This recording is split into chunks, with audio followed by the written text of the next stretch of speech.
Hi everyone. Today, see how an ordinary person becomes a life superhero. Sounds interesting. Every day felt like hitting the repeat button, but now Carl gets it. He's no longer lost in the mundane, but embraces every little moment of life. That night, Carl and Lefty attended their boss' Halloween party, and after escaping the crowd, they sought a cozy spot to continue their date. As if they found themselves at an open-air theatre, so quiet it felt like it was custom-made for them, just like their own private concert. In the surrounding quiet, it seemed like only their heartbeats and whispered words existed.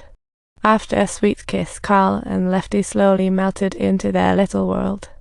The air was filled with sweetness, freezing time at that moment. However, joyful moments often come with a twist, and the theatre's security showed up, bursting their bubble of bliss. "Stop, Carl."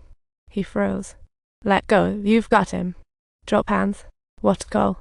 What's wrong?" Lefty almost laughed, never seen such cluelessness. Love made Carl cheerful. He bounded into the office that day, but his boss called him aside for a chat. The board sent someone for him. Carl seemed in trouble, likely due to his lending spree. Just as the storm was about to hit, Carl decided to release one last loan.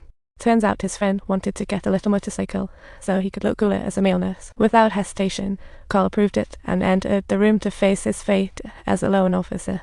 He somehow approved over 500 loans in a month, that was multiple times more than his colleagues. First, when Carl thought he was toast, the situation took a surprise because of Carl's generosity. Those many loan seekers were super thankful, and the repayment rate soared. The bank was rolling in. This led the board to promote Carl on the spot and bump up his salary big time. Since he missed his buddy's engagement party, he eagerly took on the task of planning the bride's pre-wedding bash. While selecting party props, the Korean shop assistant looked like she had lost her puppy and was totally ignoring them. Carl sensed her struggle, so he asked her in Korean if she was having a tough time. After a pause, her eyes suddenly glistened with tears. She had been in this city for too long, watching others find their matches while she remained single. Carl comforted her, saying, "Your destined partner will come along soon." His words carried a warm strength, making her smile. Sometimes, all it takes is simple, genuine care to warm each other's hearts.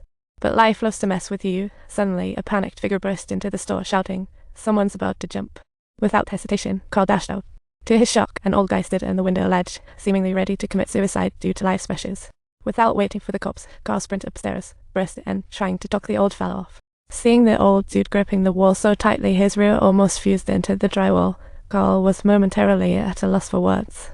In the close quarters, there was a guitar. Carl yelled at the old guy, "Hold on a sec, Where have you been going?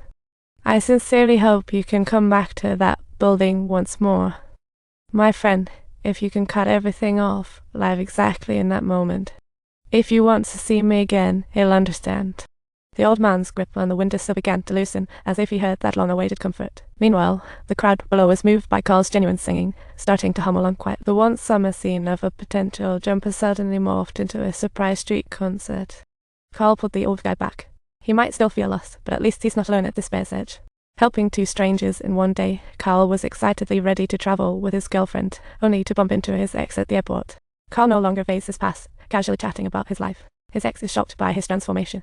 Seeing the rejuvenated Carl, his ex couldn't help but steal glances. Carl found Lefty waiting patiently and swooped in to pick her up.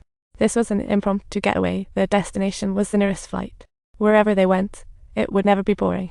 They experienced countless unprecedented joys until suddenly the sky darkened and rain poured down. In a flash, Carl whipped off his coat and covered Lefty's head, then, like he was kidnapping her, rushed towards the shelter from the rain. After time together, Lefty felt deeply for Carl, yearning a future with him.